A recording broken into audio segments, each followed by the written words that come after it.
Assalamualaikum warahmatullahi wabarakatuh. Shalom, Om Swastiastu, salam kebajikan, namo buddhaya, salam sejahtera untuk kita semua. Selamat siang kepada Bapak dan teman-teman semuanya. Sebelumnya izinkan kami memperkenalkan diri. Kami dari kelompok 23 MKWKPK Pendidikan Kewarganegaraan kelas 43. Perkenalkan, nama saya Siti Gaitsa Zahira dengan NIM 230502-153 dari Fakultas Ekonomi dan Bisnis Program Studi Manajemen, dan rekan saya.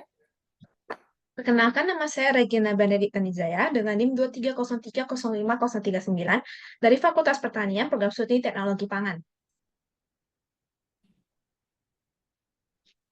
Sebelumnya, kami berterima kasih kepada dosen pengampu kami, Bapak Mengli Amran SAG MPD, yang telah memberikan kami kesempatan untuk kami mempresentasikan hasil diskusi dan kerjasama kami.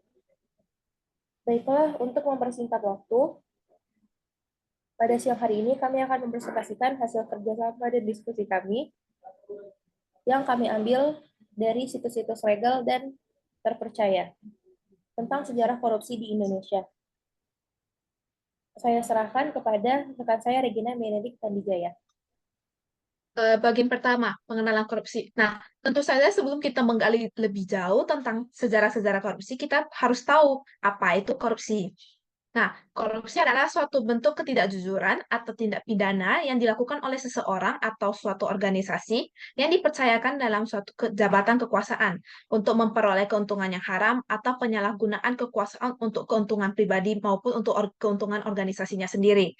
Secara harfiah, korupsi berarti kebusukan, keburukan, kebejatan, ketidakjujuran, dapat disuap, tidak bermoral, dan penyimpangan dari kesucian. Dalam konteks lebih luas, korupsi mencakup semua tindakan tidak jujur yang memanfaatkan jabatan atau kuasa untuk mendapatkan keuntungan bagi pribadi maupun untuk orang lain dan organisasinya. Jenis korupsi meliputi penyuapan, penggelapan atau pencurian, penipuan, dan pemerasan. Jika dibagi berdasarkan skala dampak dan paparannya, maka korupsi dapat dibagi menjadi 3 jenis, yaitu petty corruption, grand corruption, dan political corruption. Selanjutnya kita akan membahas tentang sejarah korupsi Indonesia. Nah, bagian kedua ini kita khusus akan membahas tentang pada zaman korupsi di Indonesia pada zaman kerajaan dan penjajahan. Yang pertama, pada zaman kerajaan. Praktik korupsi sudah marak di Nusantara sejak zaman kerajaan. Pada saat itu, rakyat yang masih buta huruf dan belum berpendidikan sering ditipu oleh para penjabat kerajaan. Mereka dikenakan pajak yang jauh lebih tinggi dari yang ditetapkan oleh kerajaan, dan kelebihan tarikan pajak itu dinikmati oleh para penjabat kerajaannya untuk keuntungan mereka sendiri. Nah, yang kedua itu pada zaman penjajahan. Selama masa penjajahan, Verenigde Oostindische Campaign atau VOC, serikat dagang yang dibentuk oleh Belanda untuk memonopoli perdagangan di Indonesia, khususnya pada perdagangan rempah, juga terkenal karena praktik korupsinya. Para pejabat VOC itu melakukan korupsi. Nah, karena akibat korupsi itu, maka pada akhirnya VOC bangkrut. Baiklah, masuk bagian yang ketiga, korupsi di Indonesia setelah kemerdekaan Indonesia. Menurut Emmanuel Subangun, seorang pengamat sosial budaya, membagi sejarah korupsi di Indonesia menjadi 3 tahap. Tahap pertama yaitu masa Orde Lama Soekarno.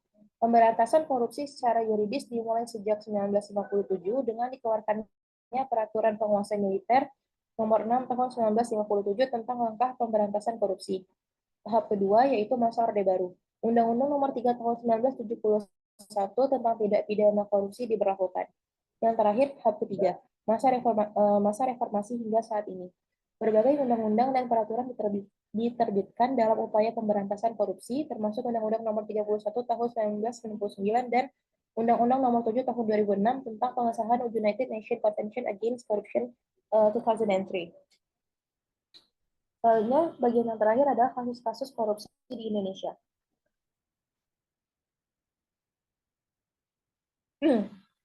Yang pertama adalah kasus penyerobotan lahan di Riau.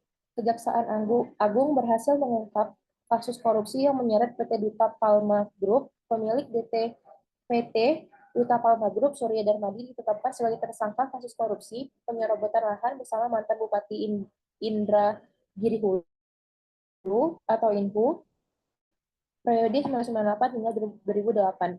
Surya Darmadi diduga melakukan korupsi dalam penyerobotan lahan seluas 37.095 hektar di wilayah Riau melalui PT Duta Palma Group.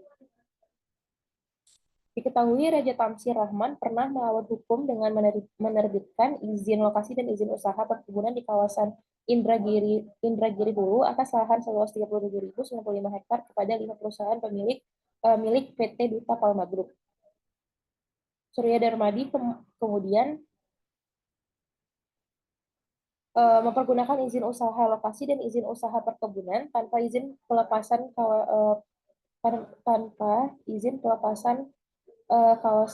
kawasan hutan dari Kementerian Kehutanan serta tanpa adanya hak guna usaha dari Badan Pertahanan Nasional.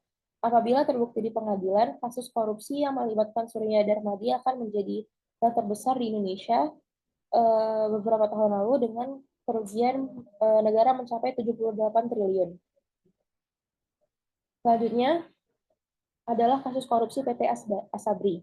Dalam kasus korupsi PT Asuransi Angkatan Bersenjata Indonesia atau Asabri Persero, negara harus merugi 22,7 triliun rupiah. Contoh yang ketiga dari kasus korupsi PT Jiwasraya. Kasus korupsi PT Asuransi Jiwasraya Persero terungkap setelah mereka gagal membayar polis kepada nasabah terkait investasi saving plan sebesar 12,4 triliun. Sebanyak 6 orang telah divonis bersalah, yaitu Heri Prasetyo, Direktur Keuangan Jiwasraya, Hendrisman Rahim, mantan Direktur Utama Jiwasraya, lalu Syahmirwan, mantan Kepala Divisi Investasi dan Keuangan Jiwasraya, Joko Hartono Tirto, Direktur PT Maksima Integra, Denny Cokro Saputro, Direktur Utama PT Hansen Internasional, dan Heru Hidayat, Direktur PT Prada Alam Mineral dan Direktur PT Maksima Integra. Akibat kasus korupsi ini, negara mengalami kerugian sebesar 16,8 triliun. Kasus yang terakhir yang kami ambil adalah kasus korupsi proyek Hambalang. Hasil audit BPK menyebutkan bahwa kasus korupsi proyek Hambalang ini mengakibatkan kerugian negara sebesar 706 miliar. Akibat korupsi tersebut, mega proyek Wisma Atlet Hambalang mangkrak pada 2012. Beberapa nama yang ikut terseret dalam kasus ini adalah mantan Ketua Umum Partai Demokrat Anas Urbaningrum, mantan Bendahara Partai Demokrat Muhammad Nazarudin, mantan Kemenpora Andi Mailarang, dan Angelina Sondah.